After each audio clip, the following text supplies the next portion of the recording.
अच्छा, आपने एक और मुद्दा उठाया है बिजनौर के अंदर, जो होटल्स हैं उनका गैर कानूनी जो है इस्तेमाल हो रहा है, अवैध रूप से होटल इस्तेमाल हो रहे हैं और नाबालिग लड़के लड़कियों को होटल दिया जा रहा है। आपने बड़ी प्रमुखता से आवाज़ उठाई है, तो क्या लगता है कि बिजनौर में क्यों ऐसा हो रहा है? क्या प्रशासन सक्रिय नहीं है? क्या कुछ है? अजान भाई, बड़ा महत्वपूर्ण सवाल आपने ये किया है और मैं बहुत चिंतित इस विषय को लेकर के हूँ। मेरे पास अभी 4 दिन 5 दिन पहले, जिस दिन वो खबर छपी थी, मैंने उठाया उस विषय को, उस दिन मेरे पास एक पेरेंट्स आए, बिल्कुल सच्ची कहानी है। वो पेरेंट्स मेरे पास आए और उन्होंने कहा मुझसे, पता तो मुझे था कि इस तरह से सब कुछ चल रहा है, लेकिन उस पेरेंट्स ने जब कहा कि कक्षा 11 में हमारी बेटी पढ़ने आती है बिजनौर, और जब वो लगातार पिछले 3 दिन 4 दिन से देरी से घर जा रही थी, तो हमें शक हुआ। तो बाप ने छुट्टी के समय स्कूल के गेट पे खड़ा होकर के जब देखा, तो वो लड़की जो है स्कूल से निकली ही नहीं छुट्टी के बाद। उसको शक और गहरा हुआ और उसने जब सुबह अपने घर से उसकी बेटी जब चली, तो बाप पीछे पीछे उसके छुप के चला।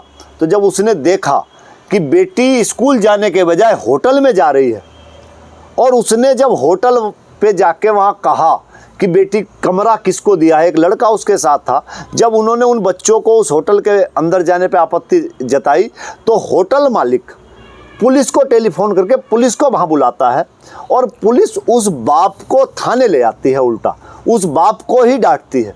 बिजनौर जनपद के अंदर नाबालिग बच्चों को, स्कूल के बच्चों को महंगे दामों में बिना किसी आई कार्ड के, बिना पासपोर्ट उसके कमरे उपलब्ध कराए जाते हैं।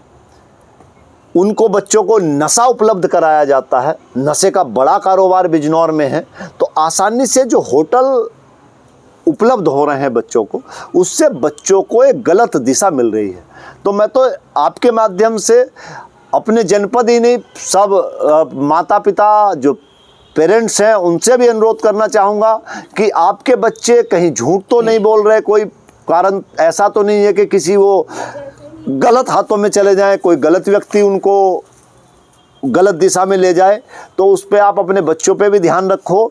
और पुलिस प्रशासन और जिलाधिकारी को हमने चिट्ठी भी लिखी है, और अगर पुलिस प्रशासन कार्रवाई नहीं करता, ये बिना लाइसेंस के तमाम होटल बिजनौर के अंदर पनप चुके हैं, यहाँ तक के गांव तक होटल पनप चुके हैं। आश्चर्य तब हुआ जब इस बात पे हमने और गंभीरता से देखने शुरू किया। गांव के आसपास जो स्कूल हैं, उनके आसपास किसी ने ओयो के नाम से प्लेट लगा के और वहाँ ओयो पे रजिस्ट्रेशन करवा के और 4 कमरों का एक वहाँ चला दिया। वहाँ गाँव में, जंगल में, क्या मतलब जंगल में कौन जा रहा है भाई रुकने के लिए? जंगलों में ओयो होटल चल रहे हैं, वहाँ बच्चों को आसानी से प्रोवाइड हो रहे हैं। तो बड़ा खतरा एक जो है, जो पैसे के भूखे लोग हैं उन्होंने इस तरह का एक मकड़ जाल बना दिया है कि बड़ा खतरा आने वाली पीढ़ी के लिए है। तो सबको सावधान रहने की आवश्यकता है। और बच्चों को भी मैं ये कहना चाहूँगा, क्योंकि चूँकि आज बच्चे बहुत मोबाइल देखते हैं, बच्चों को भी मैं ये कहना चाहूँगा कि अभी आपकी उम्र इन सब कामों को करने की नहीं है। अभी आपको अपना कैरियर बनाना है, और कैरियर आपके कैरेक्टर से कैरियर बनता है। तो अपने कैरेक्टर को मजबूत रखो। आपका कैरेक्टर मजबूत होगा तो आपका कैरियर मजबूत होगा।